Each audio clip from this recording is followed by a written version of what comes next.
Hi everyone, welcome to Vina Edge, a channel where we talk about all things living abroad, moving abroad, and related to emerging market investing. If you're tired of the political chaos, high cost, and the cultural insanity going on wherever you are right now, you're going to want to keep this channel on your radar because we'll talk about how you could get away from all of that and live the best life that you possibly can while keeping the most money that you possibly can. In this video, it is May 1st, and we'll give you a quick update on some of the things that have happened in the world of nomad and expat visas in April 2026. So if you're interested, stay tuned and we'll go through some of the major updates. Overall, the global landscape for nomad and expat visas continues to see governments transitioning from experimental lifestyle type permits to highly codified and regulated ecosystems of professional mobility. So what this means is that you're seeing people less frequently stay or have the option to stay on long-term tourist visas or do visa runs, and you're seeing more of a shift towards more legal options available. So this is great news if you want a legal framework and a proper visa to stay somewhere for long term and base yourself there. It might be a little bit discouraging if you were hoping to go and stay somewhere off the radar and do visa runs and live on a tourist visa as people have done in the past. This month, we also continue to see citizens of the US, Canada, the UK, and Australia look to hedge against domestic political and economic turmoil in their home countries, and we're seeing responses from certain countries around the world, which we'll talk about next. Let's start off with the changes in Europe.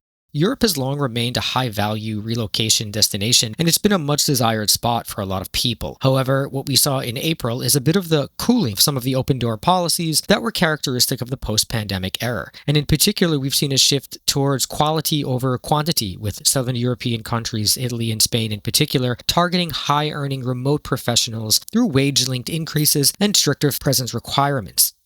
Let's start off with Spain, who solidified its position at the top of the 2026 Digital Nomad Visa Index, published on April 10th by Immigrant Invest, a company that specializes in citizenship by investment and nomad visas and things that we talk about here on this channel. Spain was ranked on top largely due to its appeal of its nomad and remote worker visa, as well as the continued appeal of Beckham's Law, which is a specialized tax regimen that allows qualifying foreigners to pay a flat 24% tax on Spanish-sourced income while exempting most foreign-sourced income earnings from local taxation for up to 6 years. So this is something very appealing to people who want to live and work in Spain, whereas the local taxes would be almost double that amount. However, the visa comes with an increased financial floor. On April 7th, following an official hike in the national minimum wage, the income requirement for Spain's digital nomad visa was officially raised to €2,849 per month for a single applicant. So this adjustment is not merely a bureaucratic update, but it's a reflection on Spain's intent to ensure that remote workers contribute to the local economy at levels significantly higher than the average domestic worker. At the same time, the demand for Spain's non-lucrative visa among affluent Brits surged by 60% year on year. This is suggesting that higher net worth individuals are opting out of the remote working visa's provisions, which can trigger complex social security and tax obligations in favor of a residency based on passive income. The non-lucrative visa in Spain requires an annual income of €30,000, and unlike the digital nomad visa, it prohibits local or remote employment for any foreign firms. Next up, let's move on to Italy, who on April 13th officially entrenched the country's digital nomad visa into its immigration code. This formalization moved the program out of the pilot phase into a permanent legal status. However, Italy's program is a lot more restrictive than its Spanish counterpart, and it is specifically targeting highly skilled workers. Applicants in April were required to show a minimum 3-year university degree and at least 6 months of professional experience in the same field. The income threshold for this requires an annual income between €28,000 and €32,400. And a unique and sort of challenging update to this is that it now requires an employer to sign a formal declaration confirming that their employee who is going to be in Italy has no criminal convictions for labor laws, illegal immigration, or exploitation of minors over the past 5 years. This creates a new and pretty significant compliance burden for HR departments abroad who now must conduct internal audits before approving an employee's move to Italy. Next up, let's move on to Latvia, where we might be seeing an end to one of Europe's more popular investment migration programs. On April 28, Latvia's intelligence service launched a probe into more than 20 firms suspected of abusing the country's golden visa program. The investigation identified approximately 200 foreigners who were engaging in fictitious schemes to satisfy the residency requirement and obtain residency in the country. As a result, the Latvian parliament is now considering abolishing the program, and last week the parliament officially ended the government securities route to residency, which had generated only 88 investors over a decade. The State Security Service has blacklisted more than 30 permit holders since 2012, citing concerns that vetting processes cannot adequately guarantee security of applicants from high-risk regions. The shift signals a broader European trend of dismantling residency by investment programs that lack a clear, productive economic link.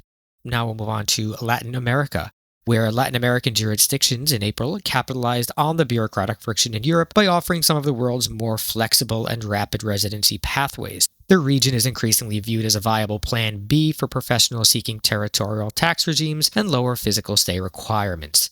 First, let's start off with Paraguay. On April 21st, Paraguay launched what is known as the Investor Pass, a new residency program considered to be one of the more flexible options in Latin America. The program is interesting because it allows people to get permanent residency immediately, skipping the temporary waiting period that is often required, and to qualify, individuals must invest at least $70,000 in a business or $200,000 in real estate.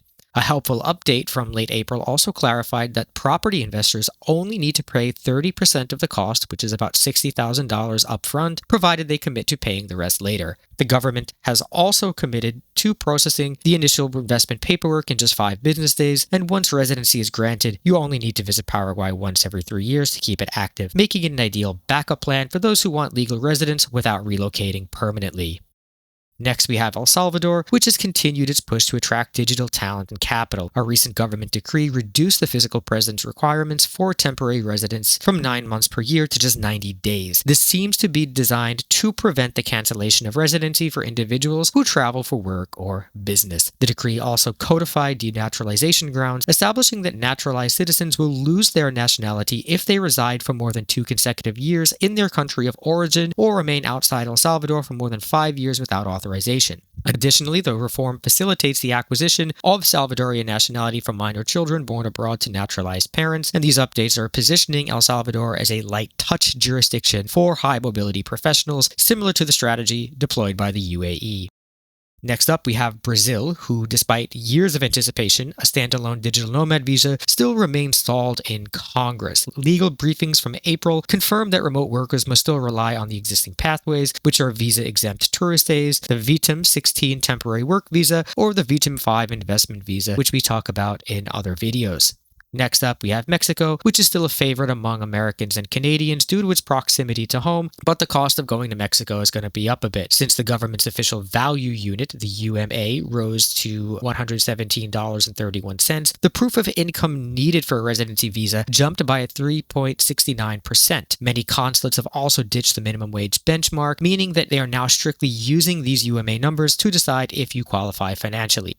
What this means in practice now is that the monthly net income required for temporary residency is approximately $4,400 over the past 6 months. If you're using savings, applicants must now show a balance of at least $74,000 maintained over the past 12 months, and Mexican authorities also reinforce that cryptocurrency statements are not accepted as proof of solvency unless accompanied by an officially signed investment statement.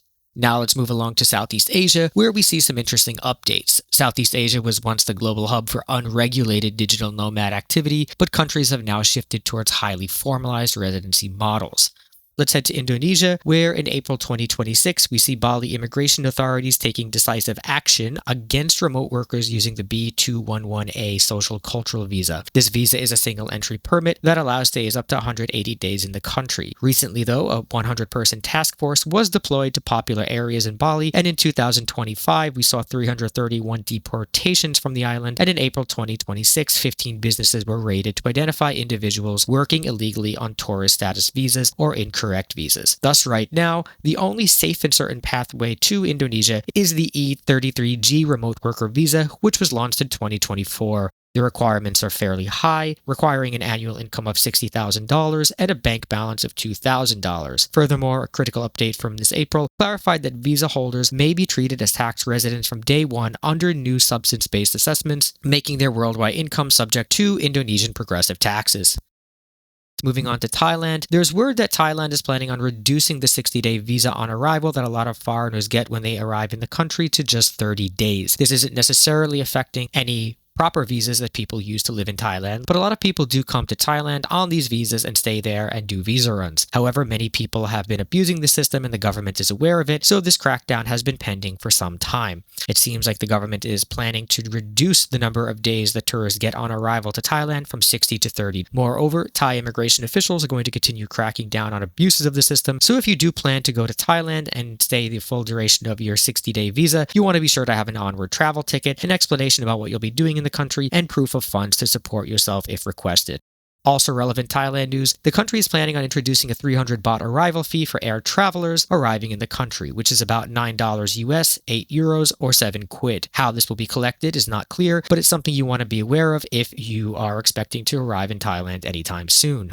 Finally, we have Kazakhstan and Sri Lanka, which are rising value destinations for nomads. Kazakhstan has emerged as a surprise player in the nomad market. The Neo-Nomad visa, which was introduced last year, requires $3,000 monthly income and offers a 5-day processing time. The visa is valid for 1 year and is renewable up to 3 times, allowing for a total of 4 years stay in Kazakhstan. The country also offers 0% personal income tax on IT project income for residents of the Astana hub. And Sri Lanka officially launched its digital nomad visa in February of this year, and in April we saw the first significant wave of approvals. The visa requires a $2,000 monthly income and has a $500 application fee, and Colombo also overhauled the tourist e-visa in February, extending the standard authorization from 30 to 90 days, providing a flexible test phase for prospective nomads.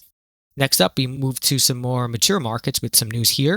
Coming out of Dubai, the UAE Virtual Worker Program, which offers 0% personal income tax, remains a top choice for high earners. However, as of January this year, the documentation required was increased from 3 months of bank statements to 6 consecutive months. The change is intended to verify the stability of remote income and exclude those with regular or short-term contracts. Next up, we head to Barbados, which officially extended its Welcome Stamp program through December 31st of this year in response to receiving over 5,000 applicants. The Welcome Stamp is a 12-month renewable visa that allows non-nationals to live and work on the island aimed at digital nomads. It requires an annual income of at least $50,000 and costs $2,000 for individuals and $3,000 for families. For 2026, Barbados has introduced a 25% discount on renewals, reducing the individual fee to approximately $1,500. The program continues to require a $50,000 annual income and has become a primary feeder of the luxury real estate market on the West Coast. We also see some programs being phased out in the Caribbean, including in Anguilla, Antigua and Barbuda, Bermuda, and the Cayman Islands. The retreat from those programs suggests that smaller islands are shifting their focus towards traditional high net worth residency by investment rather than digital nomads and more average earners. So what are the implications of this? The news and updates from this month show that the digital nomad is no longer a peripheral figure in immigration, but is now a central pillar of national economic strategies. However, this inclusion comes with greater regulatory and fiscal responsibilities. A recurring theme across Spain, Indonesia, Italy, and Brazil is that there's going to be strict enforcement of tax residency rules. In the past, remote workers often ignored local tax filings, but in 2026, the digital border systems that are in place have made it nearly impossible to maintain a residency permit without becoming tax resident. For Americans, this means you need a deep understanding of the foreign earned income exclusion, which for 2026 is capped at $132,900. For professionals seeking to optimize their tax burden, April highlights the continued appeal of territorial taxation systems. Jurisdictions like Panama, Uruguay, Malaysia, and the Seychelles continue to exempt foreign-sourced income from local taxation, provided that it's not derived from local clients. This is in contrast to European destinations like Greece and Spain, which offer only temporary breaks that sunset after 5 to 7 years. These updates underscore a fundamental shift in value propositions of international relocation, and it shows that the era of low-cost, unregulated nomadism has pretty much ended, and it's been replaced by the professional resident model that requires greater financial transparency and a commitment to local regulatory frameworks. So the people planning on staying in one place for a long time using visa runs are finding life a lot harder, while those committed to legal pathways to residency are finding more diverse range of economic and geographical options available. For individuals relocating from North America or the UK, the investor pass in Paraguay and the 90-day residency in El Salvador represent a new frontier in flexibility, while Europe's Mediterranean corridor has become a premium market for nomads and remote workers trading high quality of life and long-term residency pathways in exchange for rigorous tax and social security compliance. So that concludes the major news from April 2026. We'll continue to keep you updated on news in the digital nomad and expat visa world, and stay tuned for more videos. We have a couple coming out this week, and enjoy your weekend, everyone.